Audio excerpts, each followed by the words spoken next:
pour cette troisième table ronde, intitulée « Le geste en creux, révéler sans altérer », nous allons nous intéresser à des pratiques qui ont un point commun assez particulier. Elles ne consistent pas à produire ou à transformer de manière visible, mais à travailler à partir de ce qui est déjà là, souvent de manière fragile, partielle, parcellaire ou difficile à saisir. Il peut s'agir d'une mémoire incomplète, d'un objet altéré, d'une trace presque effacée. Dans ces situations, le geste ne cherche pas à imposer une forme, il consiste plutôt à accompagner, à observer et à intervenir avec retenue pour laisser apparaître quelque chose sans le déformer. C'est cette tension qui va nous intéresser, comment faire apparaître sans altérer, comment intervenir sans effacer.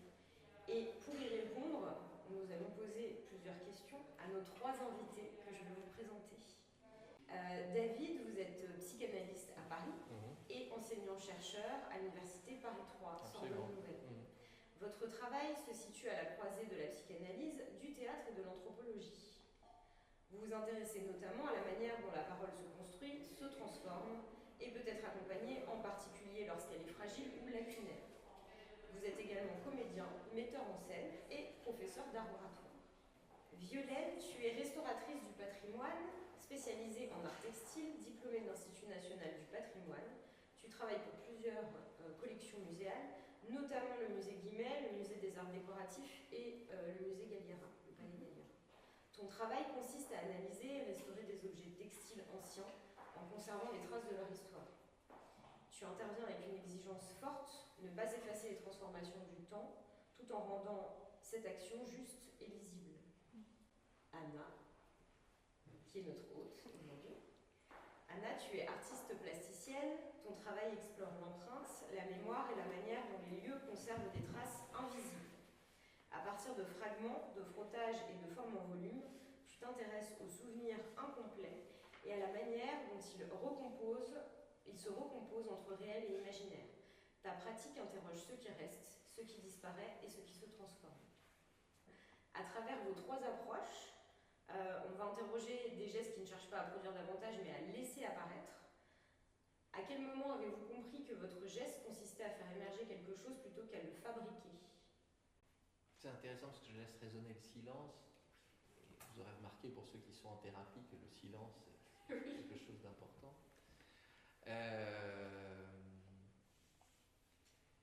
C'est évident que le travail de l'analyste, il n'est pas de l'ordre de la suggestion, il n'est pas de l'ordre, mais il est véritablement un travail patient, d'attente que quelque chose émerge dans la parole de l'analysant. Donc, c'est certain que, en tant que psychanalyste, il y a quelque chose qui n'est pas sans rapport avec l'angoisse. C'est l'attente finalement que justement une parole latente, cachée, larvée, vienne parfois émerger, dire un trauma, réparer quelque chose qui a été blessé. En même temps, on en discutait tout à l'heure encore avec Violaine, toute la question c'est que je ne crois pas non plus à une psychanalyse qui laisserait simplement émerger les choses sans que l'analyste marque quand même sa présence, voire sa bienveillance en fait envers l'analysant. C'est-à-dire qu'il y a aussi un courant de l'analyse que je trouve interrogeant parce que voilà, c'est disons une forme de lacanisme un peu intégriste qui voudrait qu'on ne dise pas un mot. Ça a été un peu le débat sur la série En thérapie, comme je le disais à Violaine, c'est-à-dire on voit ce psychanalyste qui intervient, qui parle, ça a choqué beaucoup de psychanalystes. Moi, ça ne m'a pas choqué parce que s'il y a une parole qui émerge dans le silence, il y a aussi quelque chose de très important dans la psychanalyse britannique, notamment sous la plume de Winnicott, c'est la façon dont quand même et le cadre et la présence de l'analyste, voire des paroles en réponse, forment ce qu'on appelle le holding, c'est-à-dire que dans le fond, il y a une parole qui émerge, mais je crois qu'elle a à être soutenue à la fois par la présence et par le verbe de l'analyste. Moi, je me suis rendu compte un peu que j'avais ce rapport-là à quelque chose qui émergeait et tout dans ma pratique, à force en fait d'avoir des gestes assez obsessionnels, cette nécessité de faire des empreintes, de frotter le paysage, d'extraire des morceaux d'arbres, des coquilles, des enveloppes. C'est vraiment comme ça que je me suis rendu compte, d'abord avec mes premières empreintes, où j'intervenais directement sur l'architecture, donc l'empreinte d'un puits, l'empreinte de fenêtre condamnée, la forêt brûlée. Donc à chaque fois, j'avais vraiment cette intervention avec le paysage et j'avais vraiment cette volonté de conserver, de garder avec moi en fait ces formes. Et avec cette série, en fait, ça continue. Moi, au début, j'avais peur qu'il n'y ait pas forcément de lien, mais je vois que le lien au lieu est toujours là et qu'il y a toujours cette nécessité de créer un lien avec le lieu et d'extraire, en fait, de faire émerger la mémoire des lieux à travers mes souvenirs. Moi, de mon côté, ma profession, elle est très distincte de la création. Donc on entre dans une école de conservation-restauration pour faire de la conservation-restauration. On nous répète dès le début que notre travail, ce sera de ne pas créer, de ne pas recréer, de ne jamais se mettre à la place de l'artiste. Donc dès le début de ma formation, ça a été très clair que mon travail, ça n'allait pas être de créer. Quand j'étais plus jeune, je voulais être artiste, je voulais être créatrice. Et je pense qu'il y a quelque chose de très naturel. En fait, j'avais besoin de travailler avec mes mains, mais ma fascination finalement elle venait de l'étude des objets anciens, l'étude de l'histoire de l'art, et pas de ce que moi j'avais pas exprimé quelque chose de personnel. Donc voilà, donc il n'y a pas eu de confusion. Okay. Ouais. Super intéressant. Je vais commencer par Anna. Du coup, vu que tu es notre hôte. Je vais vous poser 2 questions à chaque fois, chacun de vous, autour de cette idée du geste en creux, justement. Anna, comment est-ce que, de manière concrète, tu évites de compléter un souvenir manquant? En fait, c'est vrai que moi, je vais laisser vraiment la place au vide. Quand je travaille, et surtout avec cette série, j'ai vraiment accepté de ne pas vouloir tout compléter.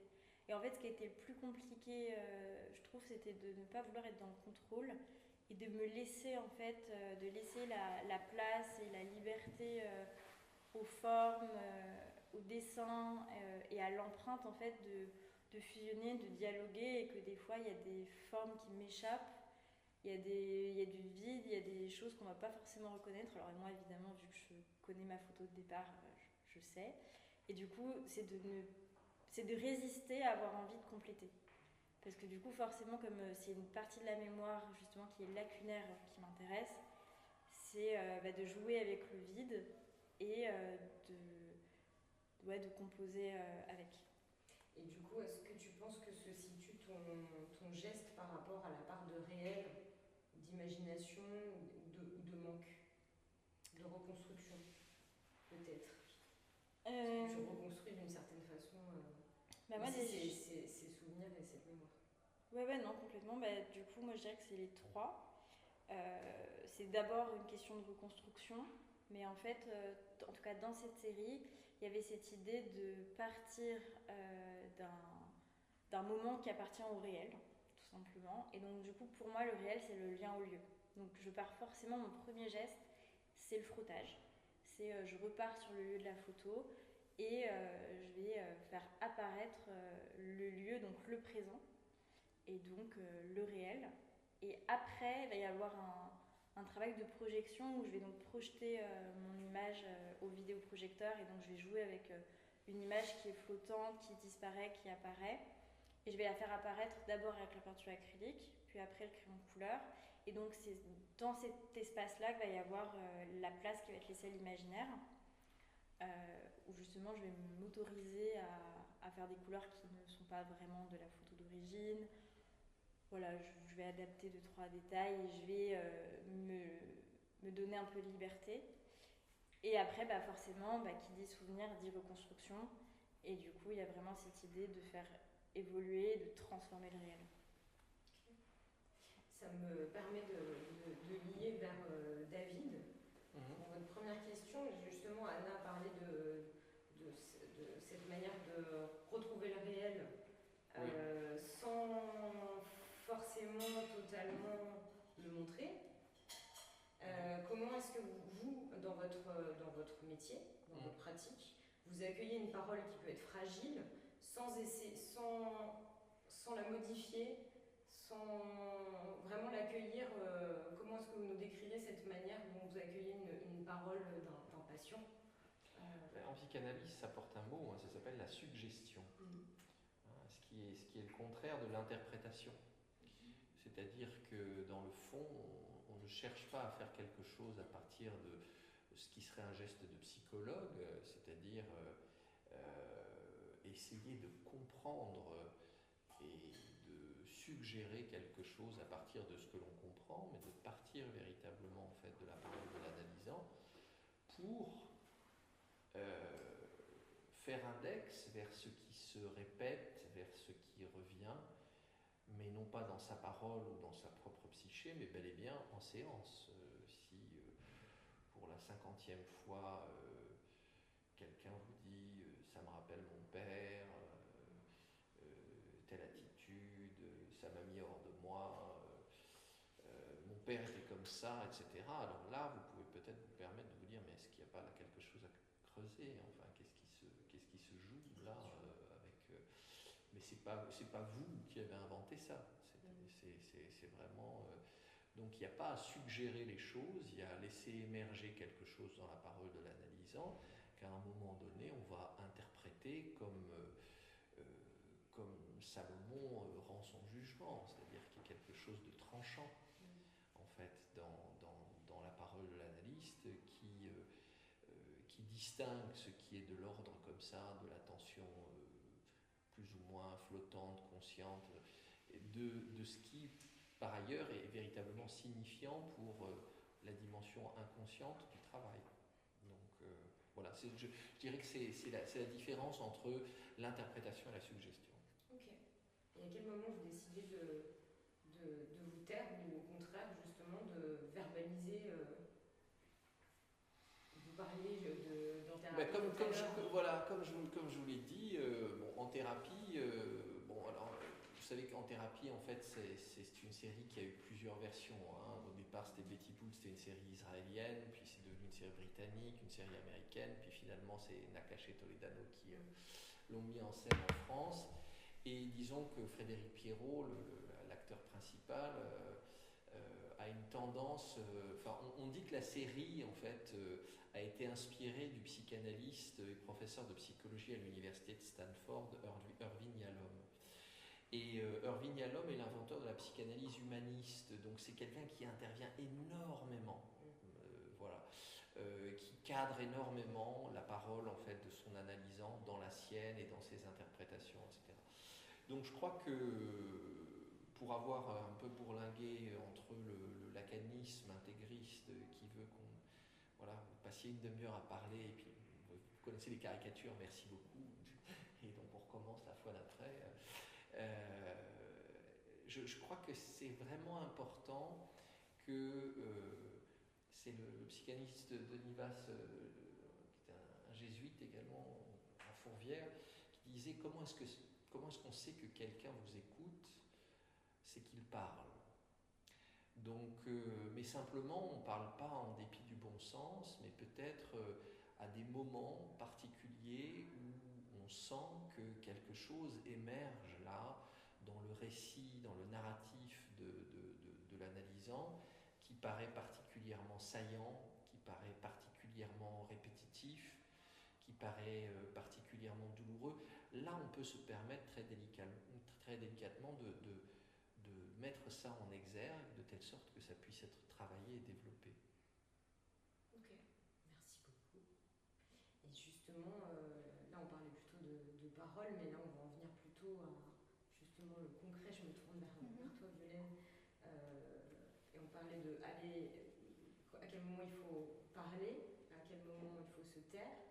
Toi, ton travail justement, il consiste à intervenir sur des œuvres existantes.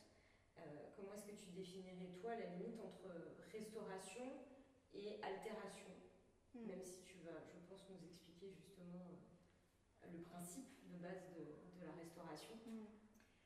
Nous, on pratique ce qu'on appelle la conservation-restauration. Enfin, une petite école qui travaillons pour les collections publiques essentiellement.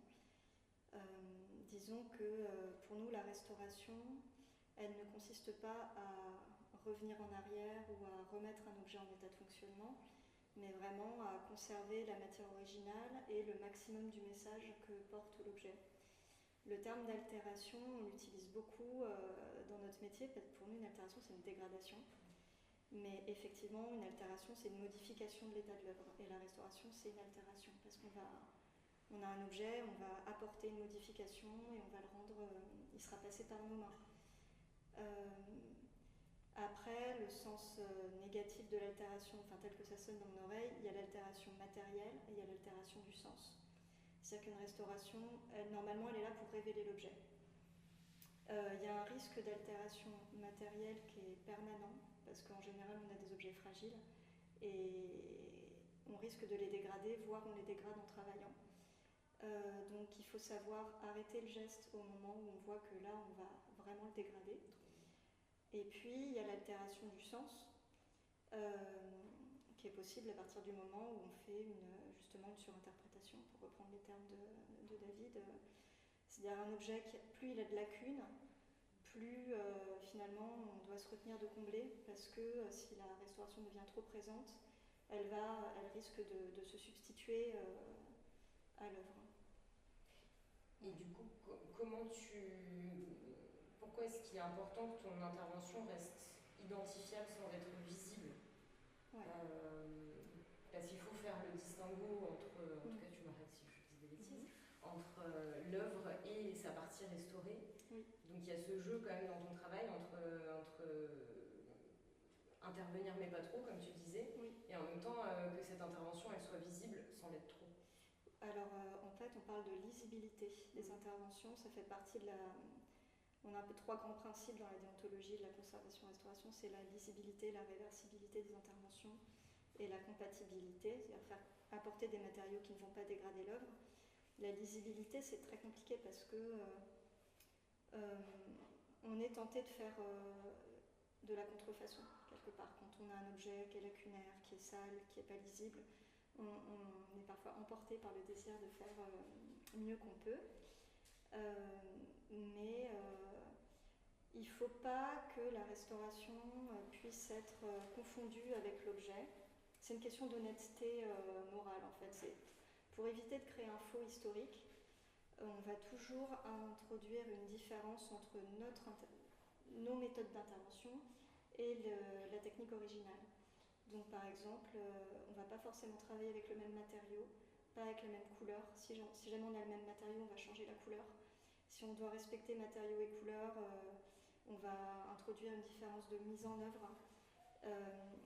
Et il ne faut pas non plus que la restauration vienne devant l'œuvre. C'est-à-dire qu'un spectateur ou un chercheur, un historien qui va consulter l'objet, il vient regarder un objet et pas une restauration. Donc notre travail, il doit être presque invisible, mais lisible au sens compréhensible et honnête. Il faut qu'on puisse, en regardant le revers, en regardant de très près, en regardant avec un certain rayonnement, voir ce qui est d'origine et ce qui n'est pas d'origine. Merci. On va passer à la partie plutôt croisée, de dialogue croisé. Tu parlais de cette intervention justement Violaine qui doit être lisible et quasi invisible. Chacun de vous trois, quand vous intervenez avec vos gestes qui sont tous les trois très différents comme on l'a vu, est-ce que vous avez le sentiment de faire apparaître quelque chose qui est là, du coup, qui existe, ou peut-être de le transformer malgré vous et pas simplement de le faire apparaître, mais d'avoir vraiment un geste de transformation. Je m'adresse en premier. Tu es... Ah non, mais... oui, bah pour moi, forcément, il y a... Enfin, au début, moi, je veux pas qu'il y ait de transformation.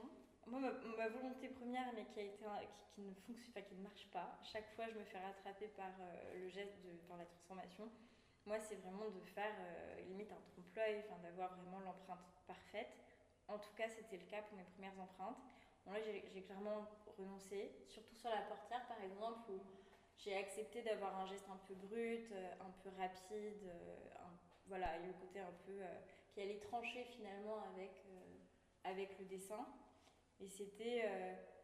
voilà, pour moi, là, c'était important qu'il y ait à la fois ce côté noir et blanc et que du coup, il y ait justement cette différence entre le geste du frottage, donc du réel, qui va venir se confronter au dessin, et par contre, dans les petits trompe-l'œil, enfin, les mains justement avec une empreinte qui sort, bon là, c'est un renoncement total.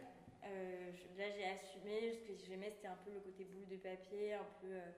brouillon finalement d'une empreinte faite un peu rapidement, mais on a l'impression qu'elle se forme en fait, ou qu'elle se déforme. Et tout mon travail, c'est ça, c'est d'être dans cet équilibre entre ce qui apparaît et ce qui disparaît.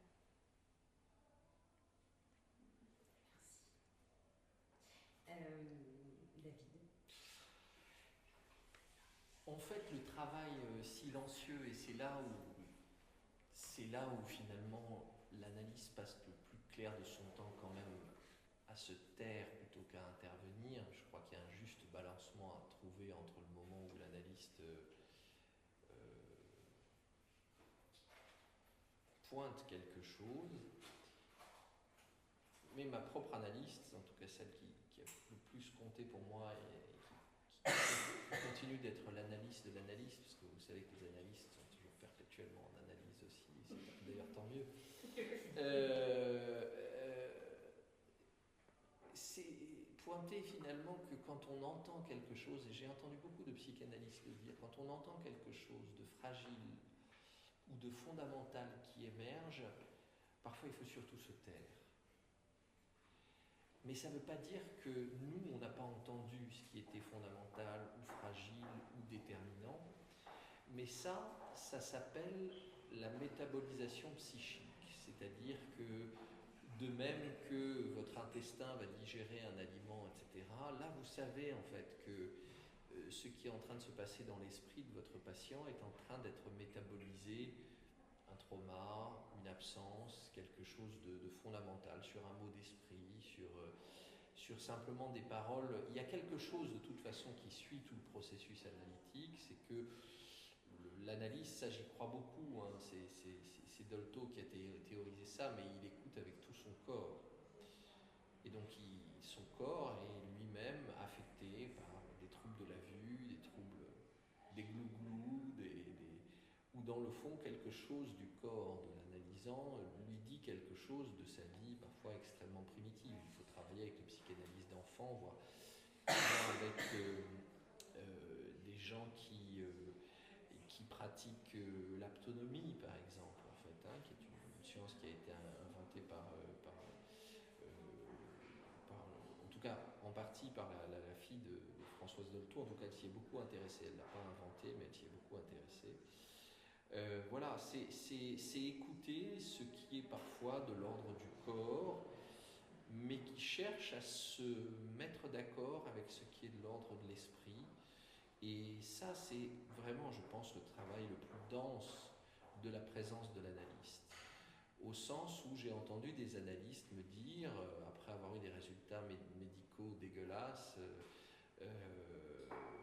me dire, je pense que je me suis pris trop d'analysants dans le corps. Parce que ce qu'on écoute, évidemment, vous connaissez le sketch des chiens où il y a le psychanalyste qui dit je ne suis pas une poubelle de l'âme, mais nous sommes parfois effectivement une poubelle de l'âme. C'est-à-dire ce que les gens n'oseraient pas raconter à leur curé ou à leur mère, ils nous le racontent à nous, et c'est pas forcément, moi je le vis pas vraiment comme une tragédie, mais parfois c'est de l'ordre de la violence interne, c'est de l'ordre de choses qui sont extrêmement archaïques et qui là sont dangereuses, y compris pour le corps de l'analyste. Voilà. Donc pour répondre à votre question, il y a un geste, l'analyse en elle-même est une écoute qui se veut transformante. Et quand votre analyste ne vous parle pas, c'est qu'il cherche souvent, en fait, c'est pas qu'il ne vous écoute pas, mais c'est qu'il cherche à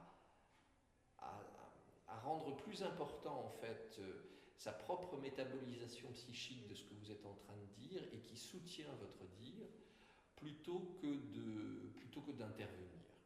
Et ça peut être quelque chose de tout à fait décisif, à mon avis, dans une psychanalyse, de savoir qu'un sujet traverse une phase fondamentale, mais surtout de ne rien lui en dire parce que c'est trop fragile ou trop essentiel et que c'est tellement mieux qu'il le découvre lui-même. Oui, il faut que ce soit un chemin qu'il arrive à parcourir seul, mais accompagné sans le voir. Exactement. Sans le sentir. Merci, David. Violet, même question que je peux répéter. Quand tu interviens, est-ce que tu as le sentiment de faire apparaître quelque chose ou de le transformer malgré toi? Question complexe pour ta pratique. Faire apparaître quelque chose, c'est souvent le cas quand on a des œuvres qui sont des objets qui sont très altérés et qui ne sont plus lisibles. Donc moi je restaure des textiles, on a souvent des textiles qui sortent de tombes, que les archéologues sortent, qui sont vraiment très très illisibles, on a une espèce de petits paquets marrons. Donc quand on supprime l'encrassement, quand on déploie le textile, qu'on va retirer des couches de sédiments, etc., effectivement on le révèle vraiment, on rend quelque chose de lisible. Quand on a des costumes de luxe, de la haute couture ou quoi, qui sont salis, encrassés, on essaie de restituer un peu le sens du costume et de le révéler, mais c'est toujours une transformation. Et ce qui est délicat, c'est en fait on passe par des phases où on supprime des traces pour le coup. On travaille, on a des vestiges devant nous, il y a les traces du créateur, de l'utilisateur de l'objet, des traces de réparation, de remaniement qui témoignent de l'affection que des personnes ont eue pour cet objet. On a toutes les traces de dégradation, et au bout d'un moment, on a quelque chose qui n'est plus lisible. Et en fait, notre travail, ça va être un choix, une espèce d'arbitrage qu'on fait en amont de la restauration avec le conservateur, la conservatrice qui gère le projet. Qu'est-ce qu'on veut faire dire à cet objet? Et parfois, pour faire émerger une époque de la vie de cet objet, on doit supprimer d'autres strates.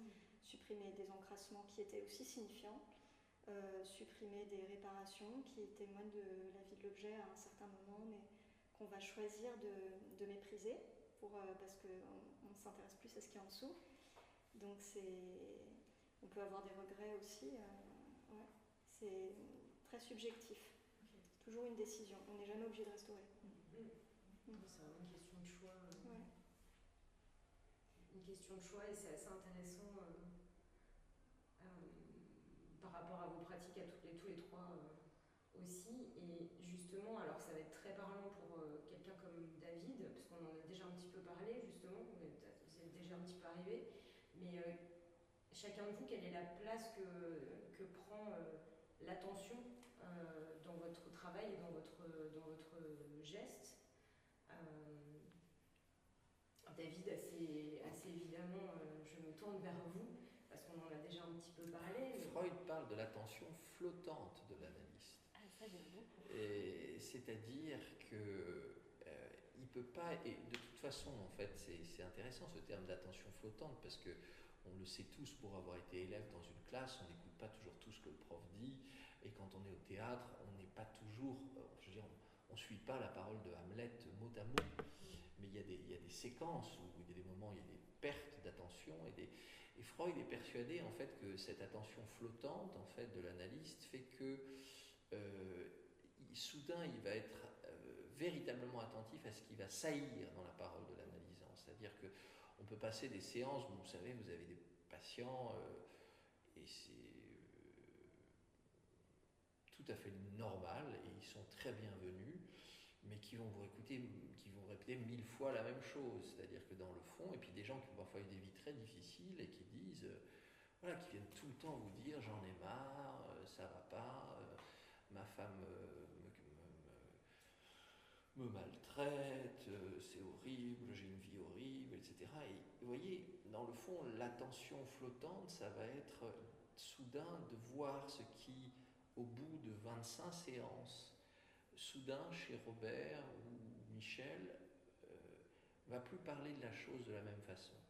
Parce que quelque chose, en fait, de ce trou noir ou de ce rien obsessionnel autour duquel tourne sa parole, vous l'avez écouté avec suffisamment d'attention, de bienveillance et je dirais de métabolisation psychique, c'est-à-dire que dans le fond, vous n'avez pas écouté Michel en vous disant « il m'emmerde ». Quand vous écoutez votre meilleur ami qui vous raconte pour la 25e fois la même... Vous êtes quand même payé entre 60 et 80 balles en fait pour vraiment accueillir cette parole, qui est du caca parfois, qui est du rien, qui est de je t'emmerde, enfin je veux dire, et ça en fait vous avez à l'accueillir avec votre corps, avec ce que vous êtes, avec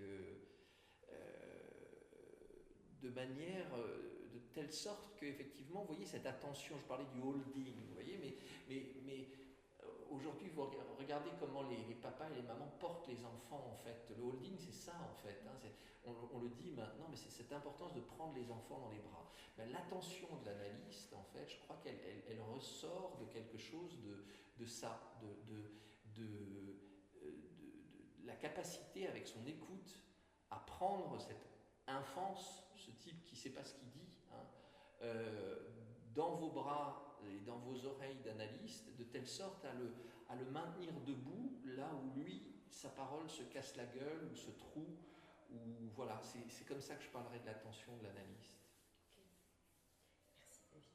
Et pour Anna, l'attention, justement, vous venez de dire le moment de trou et de fragilité, et c'est vrai que chez Anna, il y en a beaucoup. On l'a vu tout à l'heure avec la table ronde sur le vide. Oui, non, mais après, moi, l'attention, chez moi, ça prend plusieurs formes. C'est l'attention à des matières oubliées ou des lieux que moi, je connais par cœur. Donc, ligne d'eau, c'est autour de la piscine de ma grand-mère. Bon, en soi, cette piscine, tu la connais bien, quoi. Mais, du coup, tu prêtes pas du tout attention au sol, tu fais pas du tout attention aux matières. C'est comme la portière de voiture. Quand tu ouvres la porte de ta voiture, tu fais une action très simple de rentrer dans la voiture, de fermer la porte. La seule chance que tu regardes vraiment ta portière de voiture, c'est parce qu'il y a une éraflure ou il y a quelqu'un qui a mis un petit coup dedans, quoi. Mais sinon, tu vas pas prêter attention à des objets du quotidien de tous les jours. Et en fait, mon travail, ça participe un peu à révéler aussi ces formes-là. Et dans le souvenir, justement, c'est de rendre visible, d'avoir d'accueillir cette part de fragilité du souvenir qui est pas totalement ce dont tu te souviens, quoi. Okay. Merci. L'attention, dans mon travail, elle se joue à plusieurs niveaux. Il y a d'abord, on commence toujours par faire un travail d'observation très attentif des objets, souvent sous loupe, voire même sous microscope.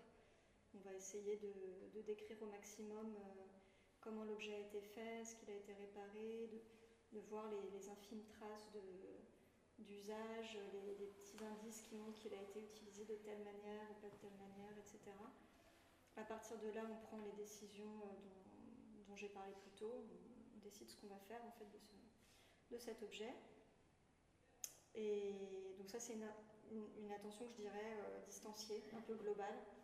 Et puis après, il y a le travail de concentration qui peut être épuisant, de faire un geste répétitif, très, très méticuleux sur un objet très fragile. Et là, on peut parfois perdre l'attention, parce qu'on est concentré sur ce qu'on est en train de faire et on oublie l'objet. Donc il faut faire des pauses et reprendre un regard extérieur et distancié pour voir si on n'est pas en train d'aller trop loin. Si en fait, dans ta pratique, l'attention, elle t'amène justement potentiellement à avoir un geste qui ne devrait pas être le tien en tant que restauratrice. Au bout d'un moment, on cherche à accomplir la restauration et on ne regarde plus l'objet en fait. Donc ça peut être dangereux. Merci. Et du coup, je continue avec toi, Violaine, sur la dernière question avant notre conclusion. Qu'est-ce que ça engage pour toi de travailler avec des objets fragiles, des des objets, des œuvres fragiles. Et parfois incomplètes, souvent incomplètes. Qu'est-ce que ça engage pour toi personnellement dans ta pratique? Sur le plan personnel, je pense que beaucoup de restaurateurs ont une espèce de pulsion de réparation. Il doit y avoir quelque chose d'assez psychanalytique pour le coup. On répare toute la journée, quoi. Enfin, c'est beau comme mot, pulsion de réparation. On comble des manques, on répare des déchirures. Et c'est satisfaisant parce qu'on fait du bien à petite échelle. Il y a des photos avant-après. Mais non, c'est un travail qui peut être très frustrant parce que voilà, effectivement, on a des objets très fragiles. On sait qu'on ne peut pas combler les manques. Il faut se retenir de combler trop les manques pour ne pas passer devant l'œuvre. Et puis, il y a quelque chose qui est de l'ordre de la vanité parce qu'en fait, on essaie de faire quoi? Stopper un processus naturel et inéluctable de disparition. Donc, non, des fois je me dis qu'on sert à rien. Mais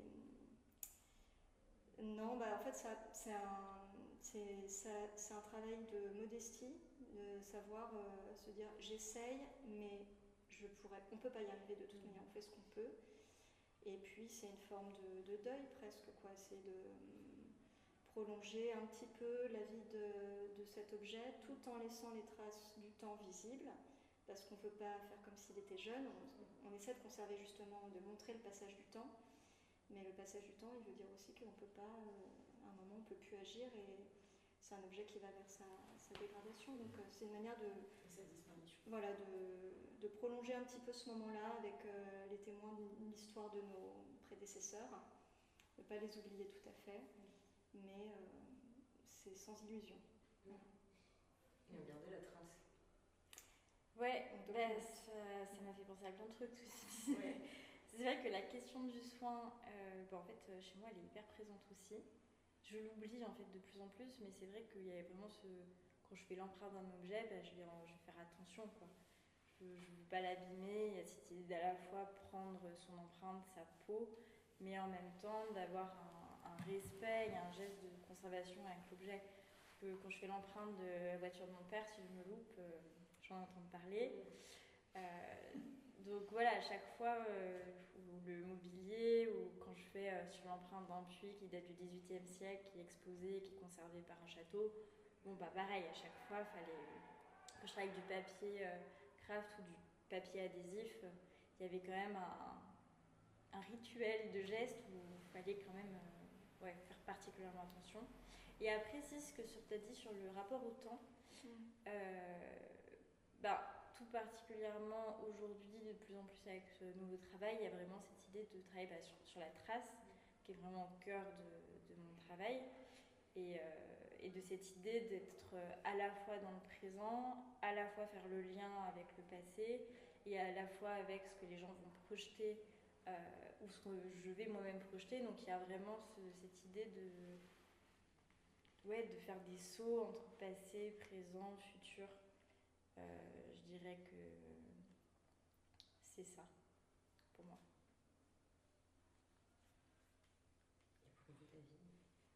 On est déjà sur la question de la juste trace ou pas encore, mais on n'est pas loin. Parce qu'on s'en approche là. Oui, on y va là.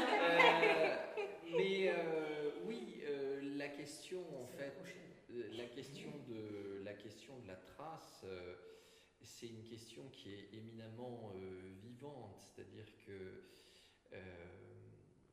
je crois que moi qui travaille aussi dans les études théâtrales et qui n'ai pas encore véritablement démarré ma carrière de metteur en scène, si ce n'est un peu avec des classes ou avec des choses comme ça, mais qui m'intéresse beaucoup à la question de la transmission justement au théâtre. Vous savez, c'est un grand débat aujourd'hui quand vous allez à l'opéra ou quand vous allez voir une mise en scène d'Hamlet tronquée, il manque 1h30, Hamlet est en tutu, enfin bon, il y a toutes sortes de choses et la question c'est quand même celle de la transmission de la trace, c'est-à-dire que Michel de Certeau dans l'écriture de l'histoire nous montre qu'on traite quand même d'un matériau qui a été élaboré par des gens qui sont morts, quoi.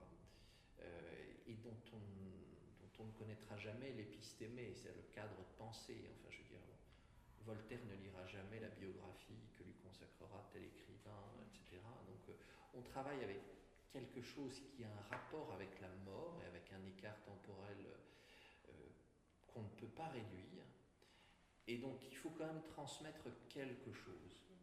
On peut, par exemple, je veux dire, sur une trace qui est celle de Tartuffe, par exemple, dire, comme je l'avais vu du Don Juan de Mozart, avoir un geste sur la trace un peu facile, qui serait de dire, Don Juan c'est MeToo.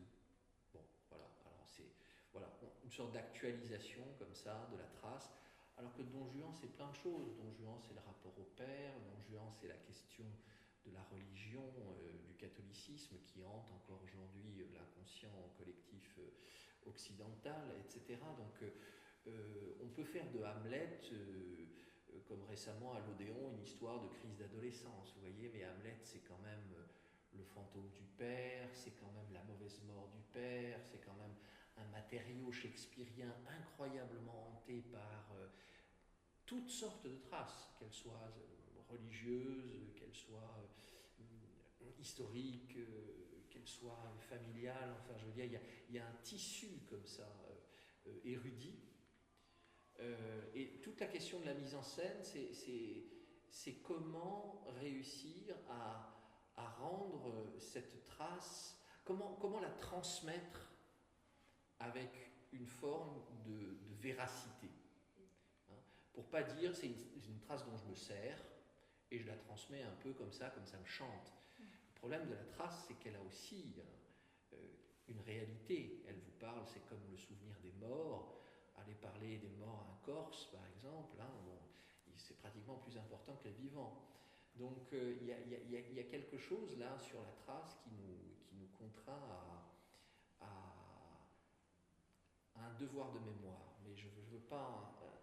ou en tout cas un travail de mémoire, mais je ne veux pas anticiper sur ma dernière réponse. Mais vous n'anticipez pas, mais du coup, ça nous permet de faire une transition vers des questions de conclusion, justement.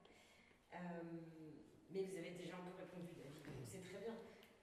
Je vais m'adresser à Anna et à Violaine, du coup. Si votre travail, lapsus, si votre travail ne devait laisser qu'une seule trace, à quoi ressemblerait-elle? Je vous laisse choisir.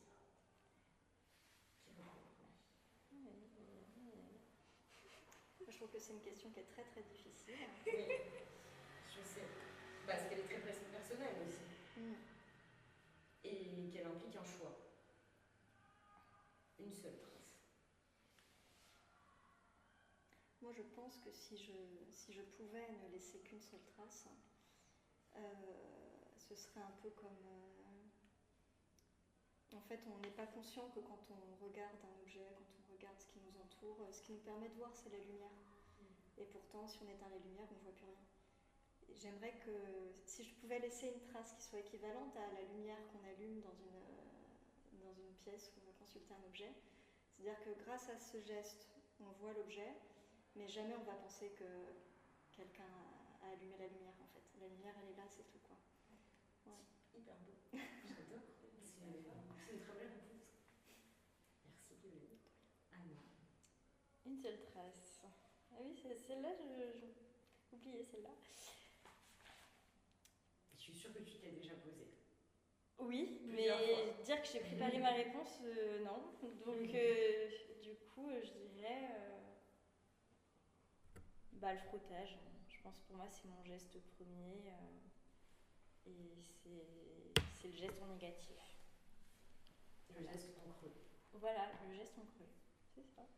David, si votre travail ne devait laisser qu'une seule trace, laquelle serait-elle? C'est une question profondément problématique pour le psychanalyste parce que justement, en fait, sa présence, elle tend au fur et à mesure du travail à ne plus laisser de traces, puisque dans le fond, ce qu'on projette ou ce qu'on transfère sur le psychanalyste, ce sont des choses qu'on a oubliées, jusqu'à oublier qu'on a pris son psychanalyste pour son père, alors que, ou sa mère, ou son Yorkshire, je sais pas. Mais c'est, par quelque part, traces que peut laisser l'analyste. Après, je peux parler de désir, de traces, de livres, de choses comme ça. Enfin, mais ça, c'est quelque chose de personnel. Mais dans l'analyse, en fait, l'analyste travaille justement, et s'il travaille bien, justement, il ne laisse à la fin plus aucune trace. Parce que, en fait, la trace dont il a été la projection, le transfert, en fait, s'efface de façon discrète et bienveillante. Et de fait, bon, je vous donne cet exemple, mais voilà, à la fin d'un travail avec Françoise Dolto, un analysant lui disait mais comment je vais faire maintenant que notre travail est terminé, c'est bon, j'ai résolu tous mes problèmes, mais vous allez me manquer. Et elle avait une petite poupée de Freud en fait sur une étagère, elle lui a donné, elle lui dit tenez, vous lui parlerez à lui. Voilà. Merci. C'est la dernière question, la fameuse question. Finalement, pour vous, qu'est-ce qu'une juste trace dans votre pratique, ou peut-être de manière générale? Qu'est-ce que la juste trace? En tout cas, pour moi, la juste trace, c'est ce qui est en équilibre. C'est vraiment cet entre-deux, entre apparition, disparition, absence, présence. C'est ça, c'est vraiment ce moment transparent quoi, qui est vraiment extrêmement délicat, mais c'est un geste qui est fait en conscience. Voilà, pour moi. Okay. En restauration, c'est un petit peu compliqué, je pense, parce que est-ce qu'il y a une trace qui est juste quelque part, on aimerait ne pas avoir à restaurer, mais pour reprendre, on va dire, le terme juste, il signifie vrai aussi, quelque chose qui ne contrarie pas, qui n'est pas... Donc ce serait une restauration qui ne fait pas mentir l'œuvre, en fait, qui va être en accord, qui va laisser toutes les valeurs de l'objet visibles, lisibles par le public, sans s'imposer et sans justement amener l'objet à dire quelque chose qui n'aurait pas dû dire. Okay. Ouais. Je le disais à Anna hier, parce qu'on s'entretenait un peu, moi c'est une question qui m'a immanquablement renvoyé au travail de Paul Ricoeur, parce qu'elle ne s'en doutait pas, mais en parlant de juste trace, en fait, elle renvoie à une réflexion du philosophe Paul Ricoeur dans un livre qui s'appelle La mémoire, l'histoire, l'oubli, où Ricoeur a travaillé la question en fait du travail de mémoire, parce qu'il et ça évoque beaucoup de dimensions dans la société, hein, puisqu'on en est à toutes les questions en fait de travail mémoriel sur la question de l'esclavage, de l'oppression des minorités, des femmes, etc. Et en fait, il s'interrogeait sur le juste rapport entre la trace de toutes ces violences mémorielles et la manière dont on pouvait justement la travailler, cette trace, pour qu'elle devienne une juste mémoire. C'est-à-dire, comment être juste avec la mémoire, comment ne pas éternellement régler des additions, comment rendre mémoire à tous, parce qu'il y a des mémoires qui sont particulièrement en avant, des mémoires oubliées, des peuples particulièrement en avant sur certaines questions, et puis d'autres plus ou moins oubliés. Donc comment, en fait, et c'est le principal objet de mon combat civique aujourd'hui, c'est de laisser place, en fait, à une trace, à une mémoire, à un travail du passé, donc à une transmission de cette trace et de ces traces, où on fasse œuvre d'une juste mémoire, c'est-à-dire où la société soit capable de se réconcilier autour de sa mémoire, avec une forme de justesse qui n'est pas sans rapport avec une forme de justice, et qui n'est pas non plus sans rapport avec la dernière notion dont il parle, et qui est l'oubli, à savoir que, historiquement parlant, aussi, il y a cette capacité qu'a une société aussi à un moment donné de laisser le travail de mémoire se faire, et parfois, comme dans une psychanalyse, où vous avez été traumatisé par telle ou telle chose, en fait, savoir laisser aussi place à une part d'oubli pour que quelque chose de nouveau puisse se construire dans l'étape d'après. Voilà comment je parlerai de la juste trace et de la juste mémoire, en la mettant en rapport avec la juste mémoire de Paul Ricoeur. Merci. Puis c'est hyper intéressant, ça fait aussi le lien avec l'exposition, si je peux conclure d'une certaine façon comme ça, puisque Anna justement a fait à la fois du souvenir, de la mémoire, qui sont deux choses différentes, mais de l'oubli. Je pense que là c'est la fin. Et de l'oubli aussi, une grande partie de ton travail. Le manque, l'oubli, ils sont aussi présents autant qu'absents.